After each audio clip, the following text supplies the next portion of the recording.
So we're moving to the occupational medical insights portion of the afternoon, beginning with the Atlantic Path study of work in prostate cancer. And Dr. O'Neill is here to speak to us. So please welcome Dr. O'Neill, who began his career in the UK and did his master's research in asthma and organic dust for his doctorate, and worked at the UK National Health and Safety Lab.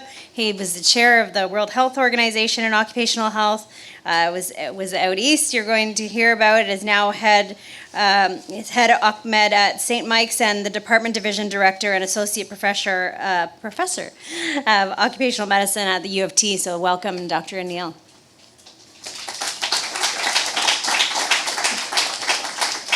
I said Dr. O'Neill because I'm going to mess up that last name, I'm pretty sure. Dr. O'Neill Adisesh. Thank you. Adisesh. Do you see yourself here? This one. Voila. I will let you.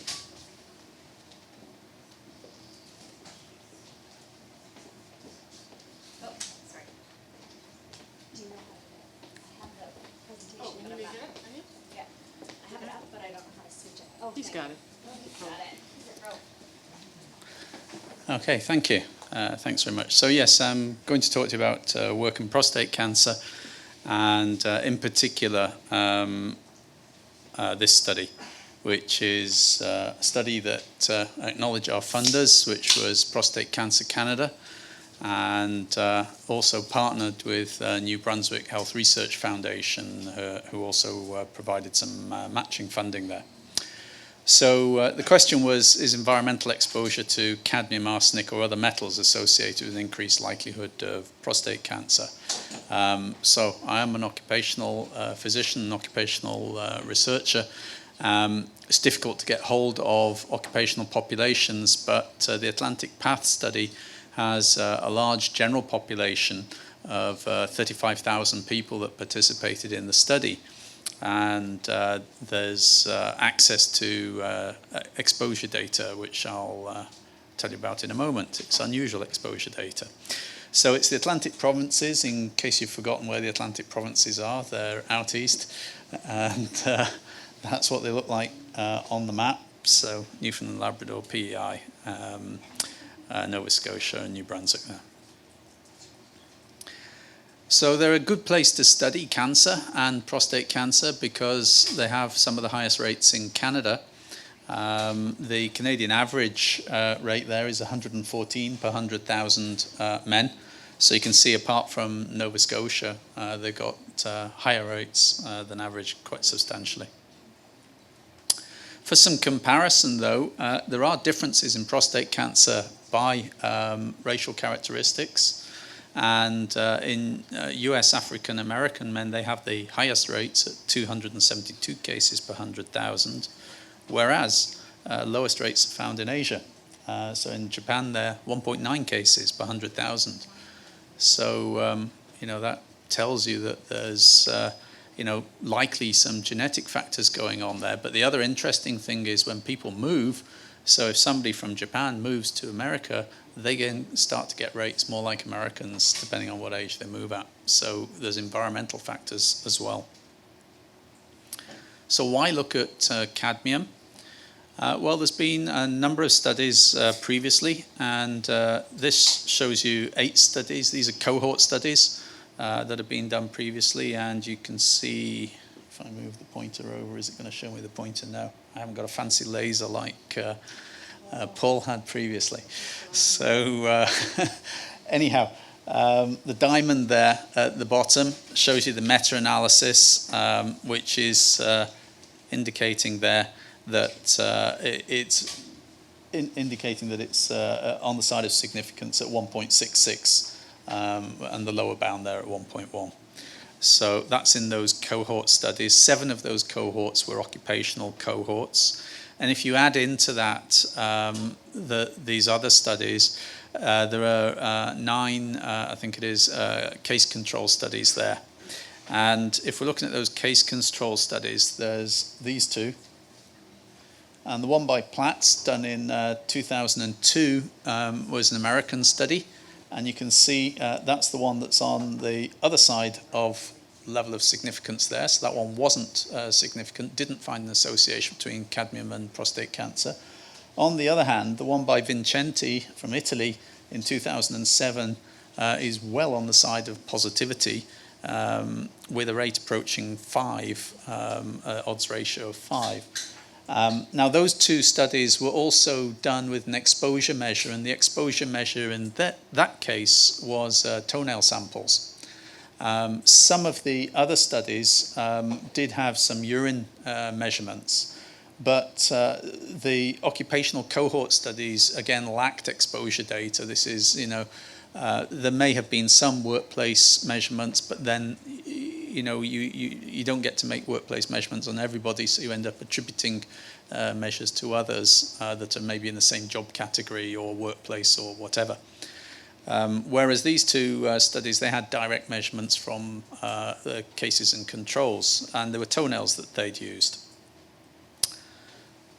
So they measured cadmium in that study, and I'm also looking at arsenic. So where do you find cadmium and arsenic? So if you look at the CareX data and where it lists, it says about 31,000 Canadians exposed to cadmium at work, and these are the sorts of areas that you can get cadmium exposure. In the interest of time, I won't read through them. And for arsenic, another 25,000 people, well, maybe some of them are the same, in those sorts of areas and processes that are exposed to treated wood. And of course, we do get these metals environmentally from food, drinking water as well, for both cadmium and arsenic. The picture bottom right there is from rice. And one of my colleagues that I'm doing some work with, he's a physicist at Mount Allison University, and he actually used his X-ray fluorescence technique to test the rice. And for all of those that are eating organically and healthily, you'll be pleased to know that it's the brown rice that has the highest arsenic content. Particularly if it's grown in Bangladesh. Okay, so why toenails? So I'm using toenails in our project as well. And that's because with the Atlantic Path project, they have this collection, which is a Guinness World Record of 34,000 toenail samples from the participants in Atlantic Path. So all of these little Ziploc bags contain some toenails, and you can see they're all barcoded as well. Now, the toenails, they're quite good because it takes, I know you really want to know, your toenails grow at 1.62 millimeters per month on average. Your big toe actually grows slightly faster, nearly 2 millimeters per month. And you probably know this, but your fingernails grow almost double that because you find yourself cutting your fingernails twice as often as your toenails unless you've got long fingernails. So they act as a little repository of information on exposure, and you can extract a few things from them, but metals is what we were measuring from them. And so you can get maybe a month or two's worth out of an ordinary nail clipping. We don't extract somebody's toenails, we just get them to clip off the end bit like you normally would. So the Atlantic Path project, I'll go through these slides fairly quickly, just tell you what it is. It's a constituent member of the CPTP, the Canadian Partnership for Tomorrow project, which is Canada-wide, and there's, at the time this slide was made, 5 projects in it. There's now 6, so Manitoba's in it now. So Manitoba's there as well. And there's around 330,000 people in the project. Atlantic Path is the only one with toenails, though. So the participants gave consent, and they've also consented to data linkage for the provincial administrative health databases. And I'll talk to Hugh later, some ideas I've got with your exposure database.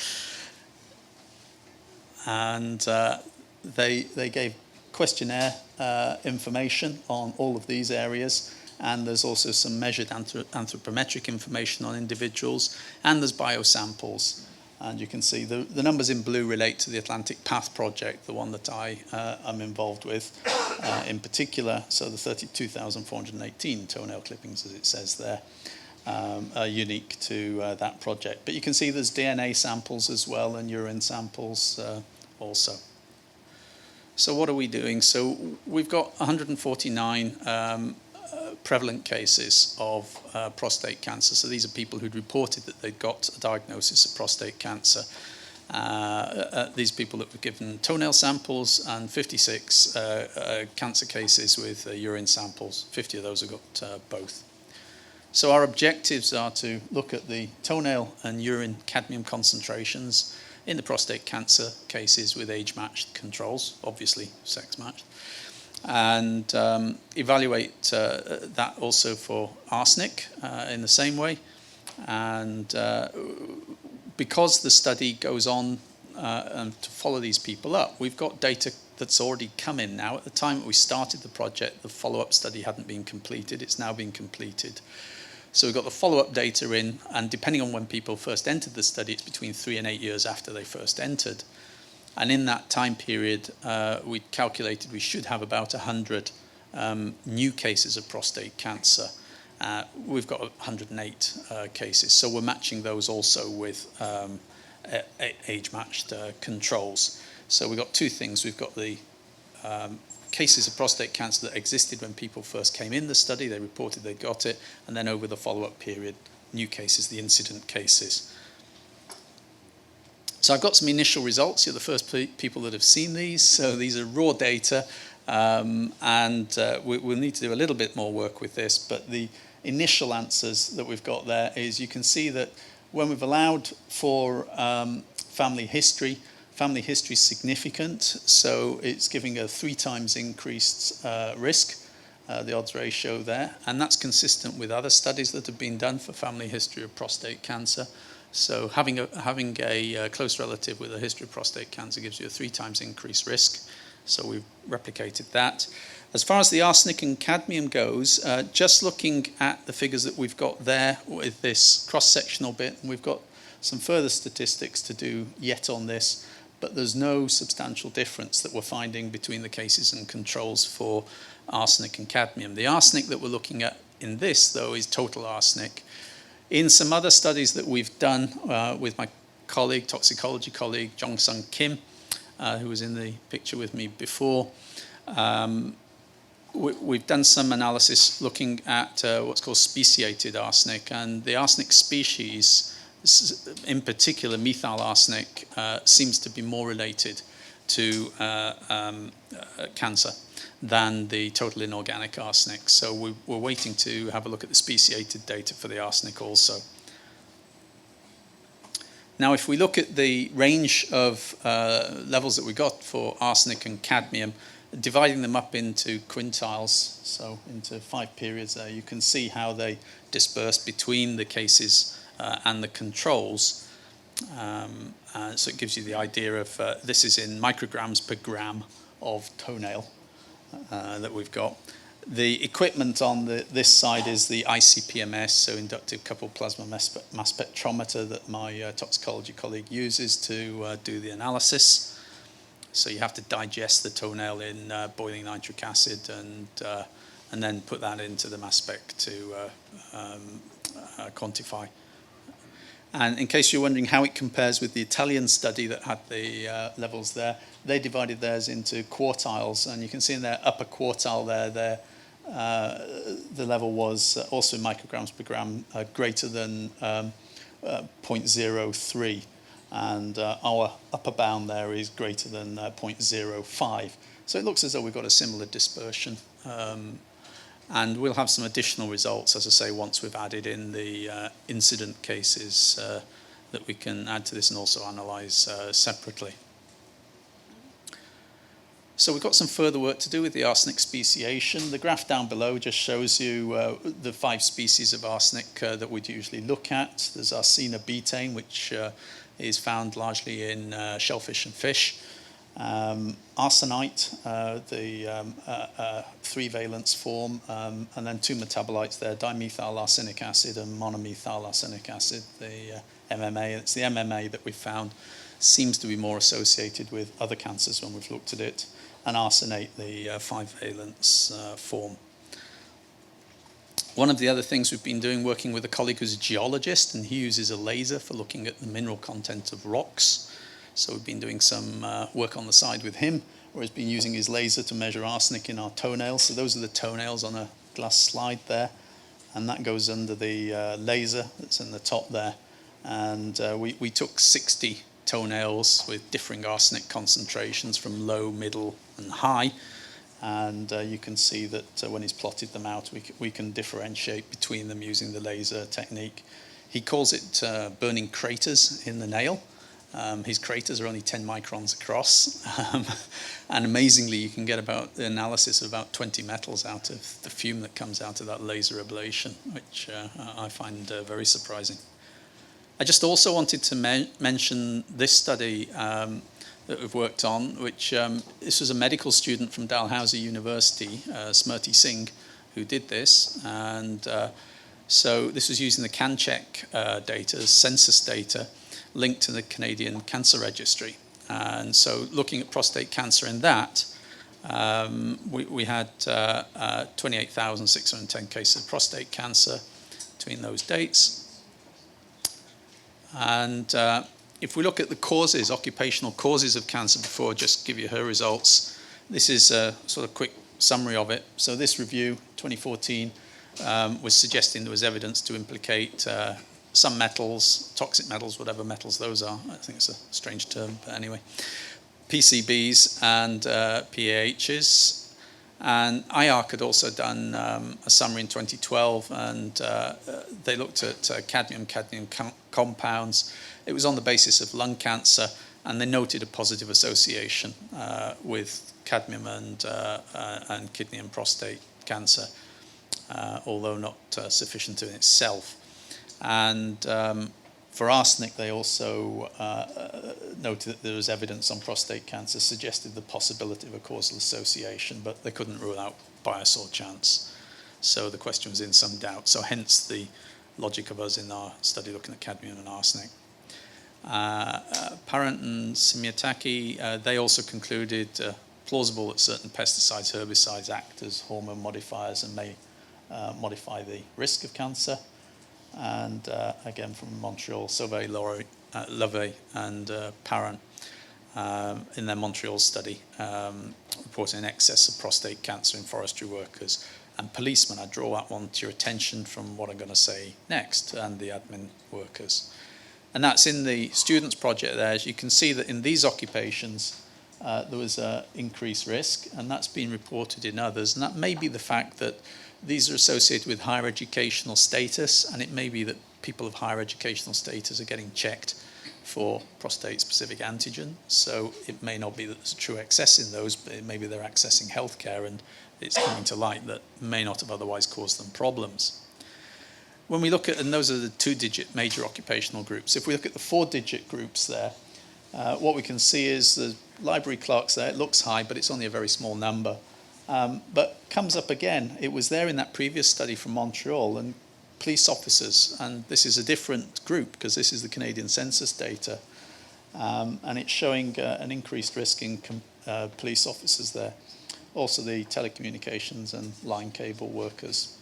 So not so clear why police officers should come up in those two studies, and I've also seen it in a European study as well in police officers. So difficult to think of the association there.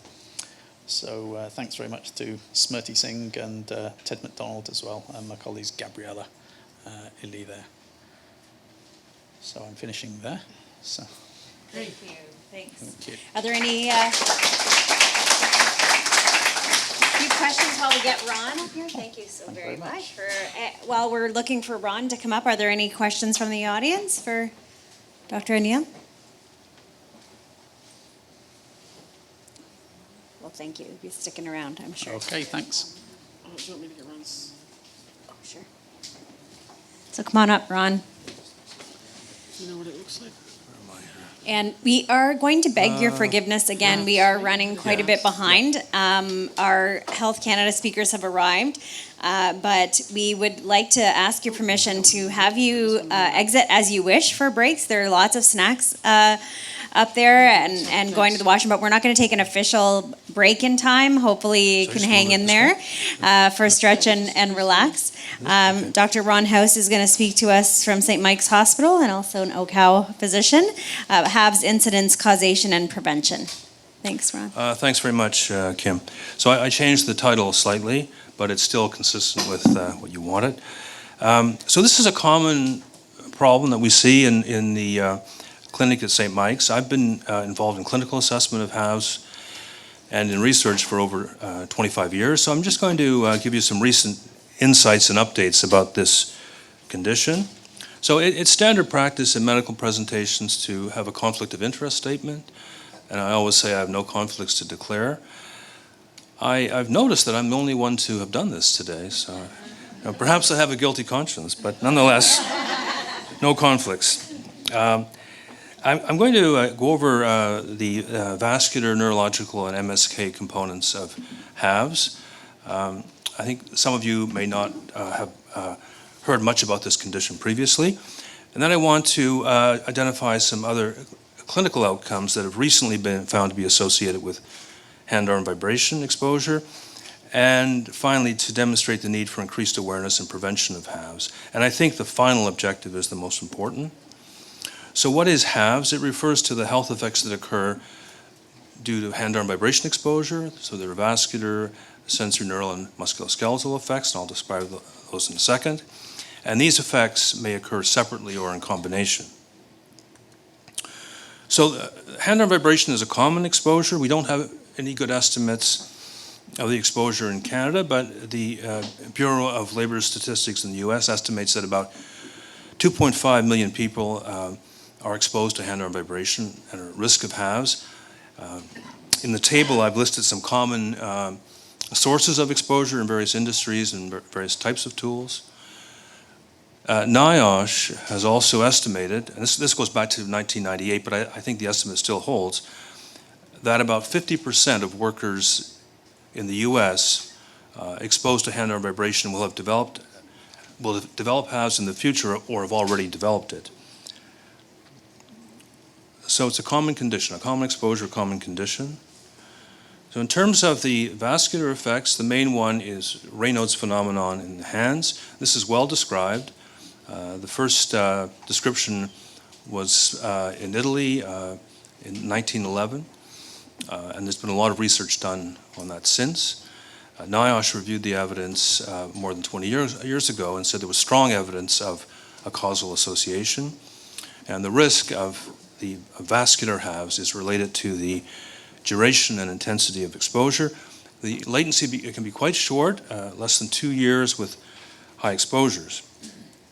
Now, Mike Schweigert was a resident in our program back in 2002, and he did a literature review looking at lower extremity manifestations in workers with halves. And his literature review suggested that vasospastic symptoms in the feet, meaning cold intolerance and or toe blanching, were associated with upper extremity halves. And from his review, he felt that you needed to have vascular halves in the hands before the vasospastic effects would occur in the feet.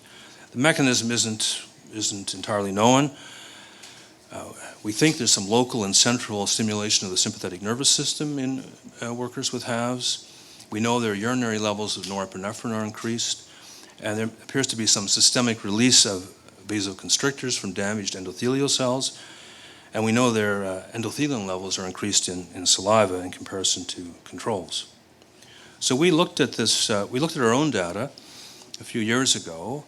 Mike Schweigert was part of the research team, and we collect a lot of clinical data on these patients, and we had information about plethysmography, measuring the waveforms in the toes and the fingers, and then seeing what happens with cold exposure. And we found that the risk of a severe reduction in plethysmography amplitude after cold exposure in comparison to baseline in the toes was increased about 4 to 5-fold in workers with severe changes in the hands. So you can see the estimated odds ratios. And the confidence intervals did not include 1, so these were significant findings. And so basically our plethysmography data, which was analyzed in over 190 subjects, supported the literature review that Mike Schweigert did, And I think the evidence is now quite good that these effects, these vascular effects, also occur in the feet. So in terms of neurological abnormalities, there are two types of neurological problems we see in workers being assessed for HAVs. There's a neuropathy in the fingers, digital neuropathy, and that is the sensory neural component of HAVs. So with international descriptions of HAVs, the sensory neural component is this digital neuropathy. It's mainly sensory, but sometimes it can be motor as well. But we also see a lot of compressive neuropathies proximal to the hand, median neuropathy and ulnar neuropathy, but in particular median neuropathy and associated clinical carpal tunnel syndrome. And it's often very hard to sort these two conditions out because they both present with numbness in the fingers. So we do a number of clinical tests to try to help us with that. But the situation is even more complicated because there have been some recent meta-analyses that have found that hand-arm vibration exposure appears to be an independent risk factor for carpal tunnel syndrome. So I've described the three meta-analyses, the one by Barcinella et al. In Australia, Spahn et al. In Germany, and Tor-Nielsen et al. In Sweden. So I think given this, I think the evidence is quite good that carpal tunnel syndrome is also caused by hand-arm vibration, although it's not considered currently part of the sensory neural classification of HAVs. So the MSK component is not as well described as the vascular or neurological components. There was a good paper done by Hegberg in 2002, and I think his conclusions still hold up. He found that the attribution of a causal role for vibration is often, in fact usually, confounded by ergonomic factors. Now in Ontario and Quebec, the compensation boards use grip strength as the MSK component. We do have several epidemiologic studies that have found an association between hand-arm vibration exposure and decreased grip strength. I'm not sure they fully control for confounding. But also we have a study by Necking et al. In 2004 in which he took biopsies of the abductor pollicis brevis muscle, a thumb muscle, in 20 HAVs, 20 subjects exposed to hand-arm vibration and a small number of controls. I mean, I can't imagine somebody agreeing to participate in this, but nonetheless, he was controlled. And he did find some definite morphologic and histologic abnormalities in the muscle, which appeared to be due to direct muscle damage, as well as some changes probably secondary to motor nerve damage. So there is a histological, morphological basis for the decreased grip strength being connected with the vibration, and that, in addition to the epidemiologic evidence, I think is why grip strength, reduction in grip strength, is used as the MSK outcome in both the compensation boards in Quebec and Ontario. And more recently, Dupuytren's contracture has been found to be associated with hand-arm vibration syndrome. One of our colleagues, Gary Liss, looked at this many years ago with Susan Stock, but there was a recent meta-analysis by Descatha,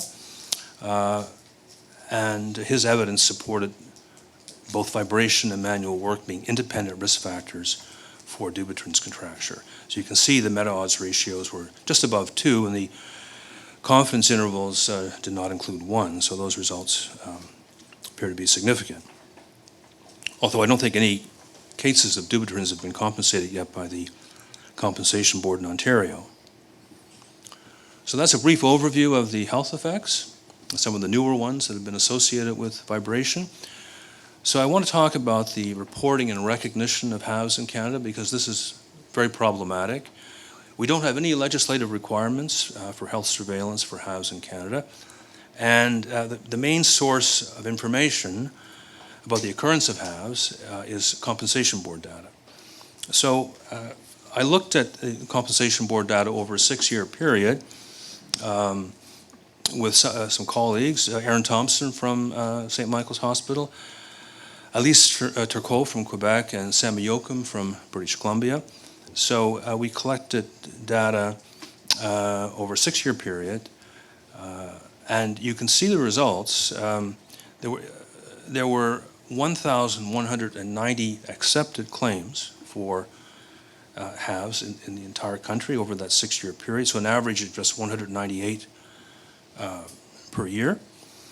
And the vast majority, about 79%, were in Ontario. We had 940 of the total. And I think that's reflective of the fact that we have the clinic at St. Mike's, although also some of these cases are seen in Sudbury. And as well, early on, a lot of these claims were contested by the Compensation Board, and OHCOW was very helpful in assisting and sorting out work-relatedness. And then you can see the effect of Quebec, and that's Elise Turcot and her colleagues, 187 accepted cases and 39 in British Columbia. But beyond that, there's very little in the way of accepted claims in the entire country. So we have less than 200 accepted HAVS claims per year in Canada.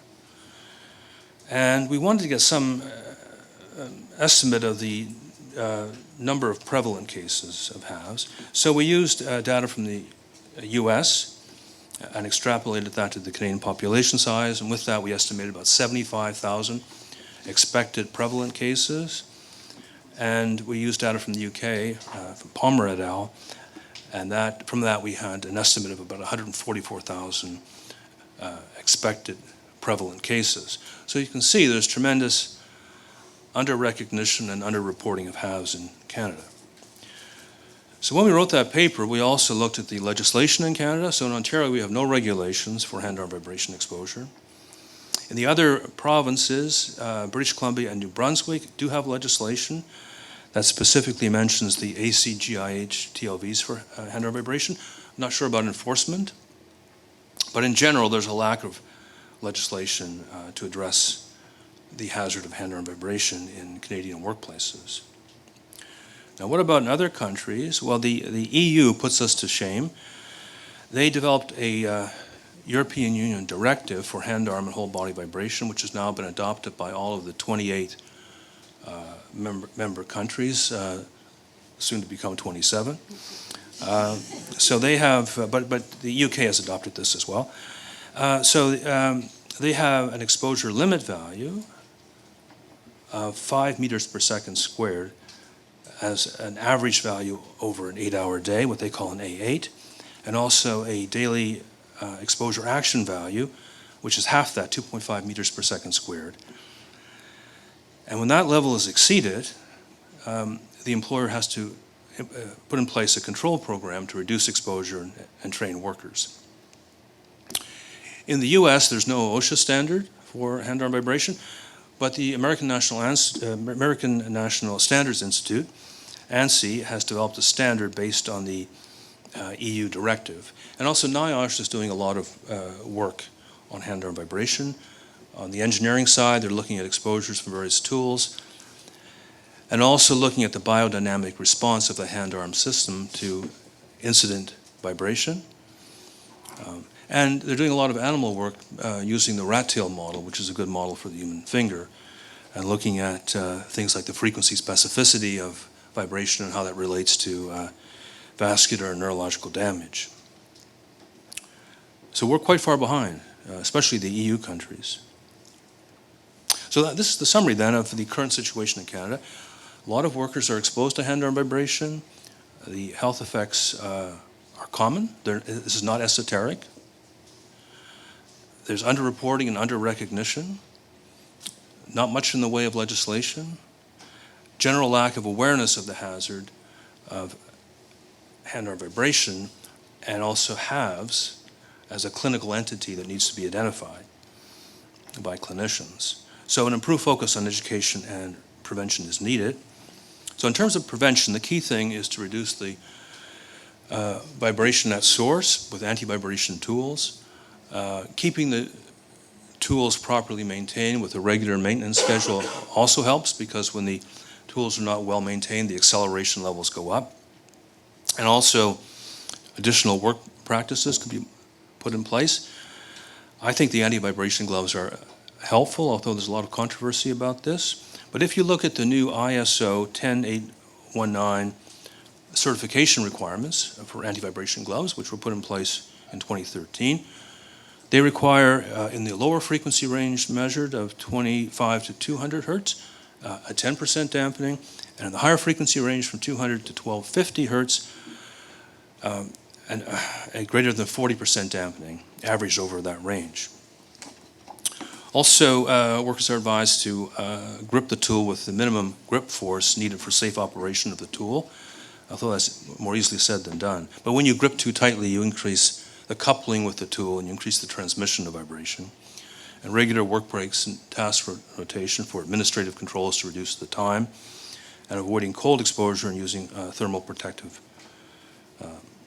clothing. So those recommendations are adapted from ANSI standard 2.70. So we've tried to put this in place. We had a grant, an Innovation Fund grant from the Ontario Academic Health Sciences Centre's Alternative Funding Plan granting process to develop an educational materials and then see what benefit they had, if any, to workers. We use the workers we assessed at our clinic. So in those workers with halves, we would give them the educational material for themselves, but also give them additional copies to take back to their workplace, give to their supervisor, their health and safety representatives and co-workers. So it was just a simple one-page document with information on both sides. So that's the first page, and the back page basically contains the information I just discussed about proper prevention. And we laminated the document so if they took it back to the workplace, these are all construction workers, if it got dirty, they could just wipe it off and it would be fine. So we didn't know what to expect with this, but we did a baseline assessment, and then we did a follow-up 2 months later with a questionnaire. We were interested in just looking at those people who had gone back to work. So we had 50 workers we'd assessed over a period of several months, and so we did the baseline assessment and followed up at 2 months. When we first saw them, very few of them had even heard of anti-vibration gloves. Only 4.3% said they were using anti-vibration gloves. But in just 2 months, that percentage had gone up significantly to over 53%. And also, they reported other improvements in the workplace. Over 63% reported some improvements in workplace practices, mainly in administrative controls and in increased attention to education about hand-arm vibration exposure in halves. But after just 2 months, 20.4% reported that their employers had purchased new lower vibration tools, which I thought was quite encouraging over just a short period of time. But clearly, a lot of other educational programs are needed. We used this approach because we were seeing these people in our clinic. We wanted some way to reach back into their workplaces. And as was described a bit earlier today, construction workers tend to be very itinerant. They move from job to job. It's very hard to capture them. But certainly other interventions that are top-down would be very welcome. And as well, we were concerned about the fact that nobody seems to know about this condition, even though it was first recognized over 100 years ago. So we've tried to write some very general articles targeted to people who see these patients. So Cindy Shen and I did an article in the Canadian Family Physician Journal in 2007, a general article on hand-arm vibration syndrome, targeting family physicians. And also I did an article in the Ontario Occupational Health Nurses Association Journal, again, just talking about what HAVS is and the importance of clinical recognition. Because HAVS is well known, it's also a sentinel health event of occupation. In the original description of sentinel health events of occupation by Rutstein back in 1983, HAVS was mentioned as something that was important to identify, because if it occurs, it means that exposures are too high and they have to be rectified in the workplace. So it acts as a signal to identify a hazard that needs rectification, and currently that's not being done. So thank you. Thank you, Ron. Thank you. And perhaps there's a question for Ron while Lynn comes up to set up. Just a quick comment from someone online. Wanted to let the doctor know that there are several dipterans contractor claims allowed in Ontario, most on appeal, related to vibration and normally with pre-existing halves. Okay. And another comment, just FYI with reference to New Brunswick regulations regarding vibration, there's a website that's been referenced here in a PDF. Yes. I'll Okay. send it to Good. Valerie. Okay, Thank you. good to know, good to know. Wholeness. I sent it to you. Okay, we can also check on it. I'll go. Val. Can a worker get Raynaud's or HABs in his feet or her feet independent of HABs in their feet? I thought I downloaded it. Well, that's a good question. I think the current evidence suggests. Sorry, could you repeat that question? Sorry, yes. Okay, sorry. So the question is, can a worker get Raynaud's or HABs in their feet independent of having it in their hands? Yeah. So when the exposure is to hand-arm vibration, the current evidence from the literature review that Mike Schweigert did and from the analysis of our own data suggests that you need halves in the hands to get it secondarily in the feet. However, the exposures are changing. So for example, in mining, those jackleg drills and stopper drills are now mounted on vibrating platforms, like McLean bolters, for example.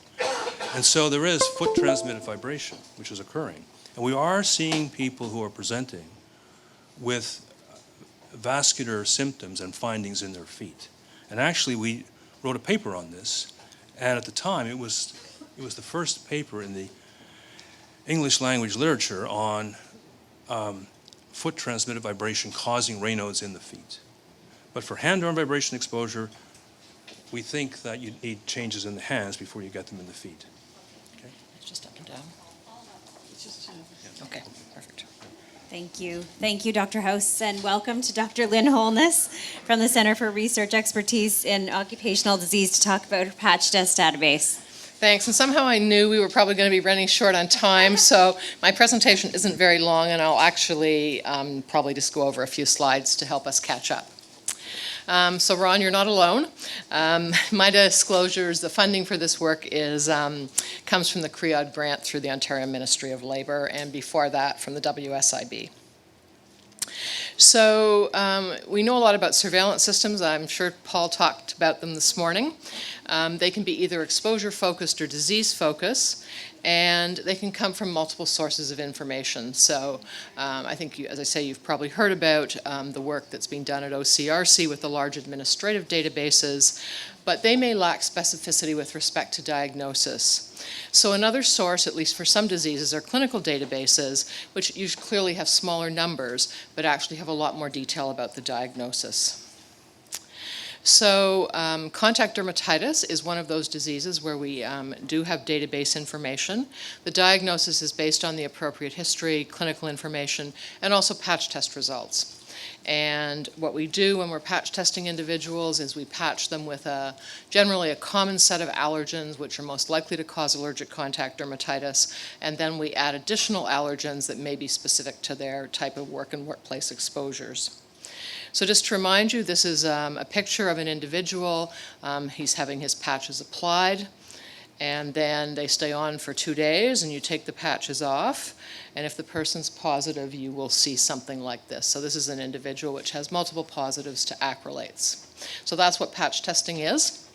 And the reality is dermatologists, who are the primary discipline that does patch testing, have actually been pooling their data for a number of years. There are a number of large pooled databases. There's a European surveillance system for contact allergies, which is a number of countries in Europe.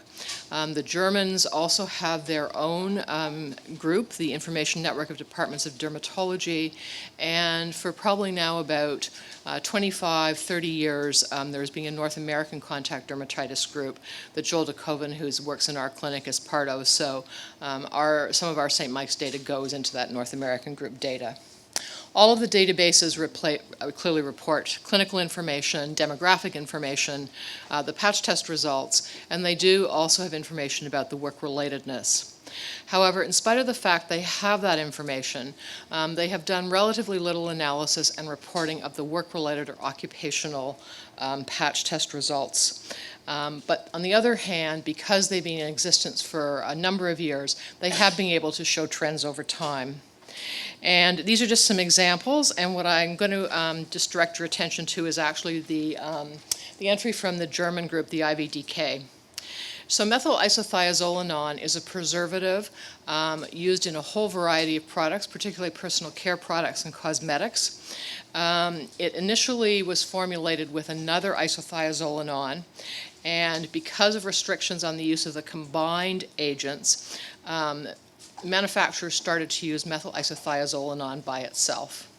And what happened was there was a fairly low percentage of positives, and then with its increased use through the patch test databases, you could see just basically an epidemic developing. So kind of the peak years for the MI epidemic were 2013, 2014, and then as people became aware of it, and particularly in cosmetics and personal care products, the concentrations were lowered.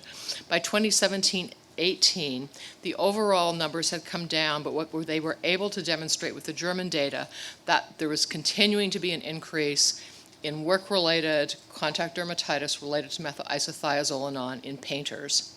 And it's the main preservative used in water-based paints. So that's the thing. So they were able to track epidemic happened, changed exposures, decreased kind of in the personal care use cosmetic part of the world. Occupationally related, people like PSWs who may have had exposure to those types of products also saw some decrease. Still a problem in painters. So what I'm going to show you now are just some initial results from our St. Mike's data. This is an ethics-approved study. If the patient consents, their information is put into an SPS database. And I'm going to present the first results from our 2012 to 2018 data. So in that time, we patch tested over 3,800 patients, over 32 consented, so that's about 86% of the population. There were 1,130 who were diagnosed with work-related contact dermatitis. 3/4 had irritant, and about a half had allergic contact dermatitis. All patch test databases and studies report a common set of demographic information, and when they're doing detailed analysis, they will correct for those things. So in our work-related population, just over half were male. Clearly 100% were occupational in nature. 16% had atopic dermatitis as well. Hand was the common site of the eruption, which is not surprising given it's work-related.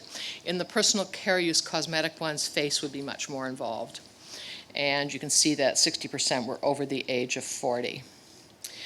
So here are the demographic results, and I've broken it down by sector. So what we're really interested in now is looking by sector and by job.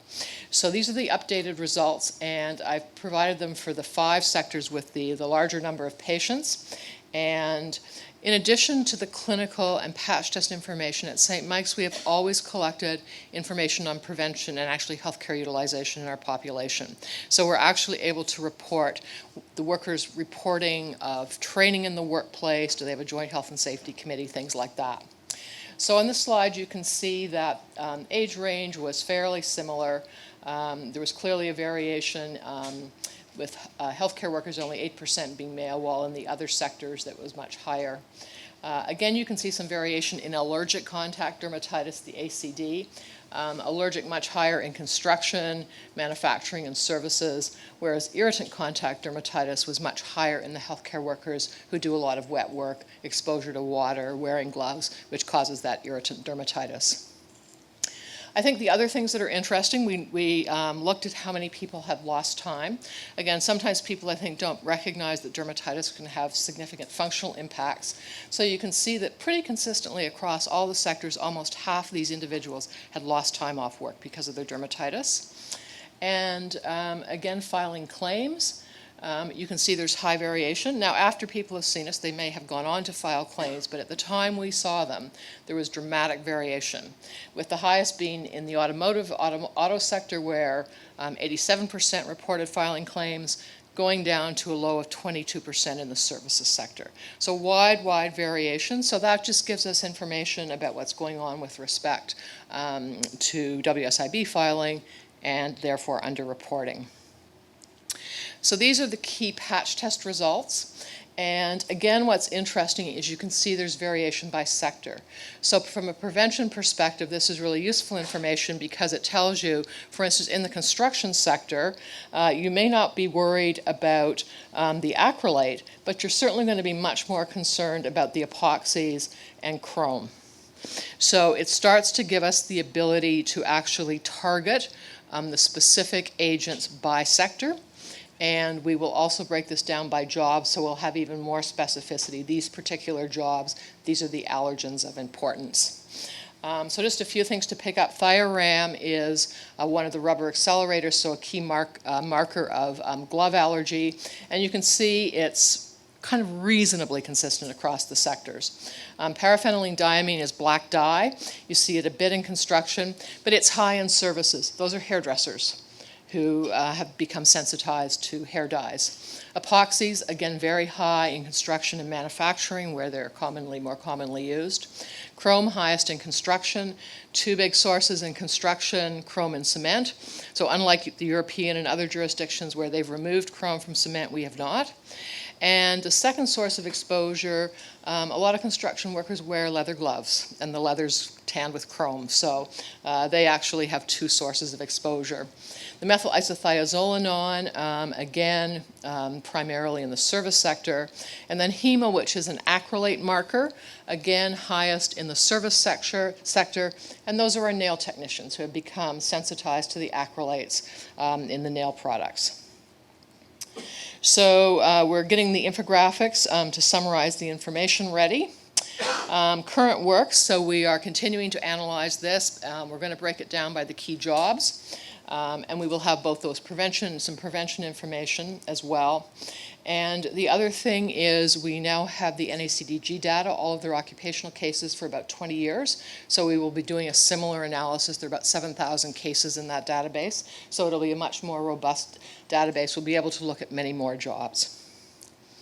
So in conclusions, patch test databases provide surveillance information on contact dermatitis. It tells us the allergens responsible. And if they're large enough databases, we can break it down by sector and by job. Unlike most of the other databases, we not only collect that clinical and patch test information, we collect the prevention and healthcare utilization information. And again, if you're doing them over time, you will be able to see trends over time. And like the Germans have done, be able to show increasing and decreasing prevalence of contact allergy depending upon the exposures. Thank you.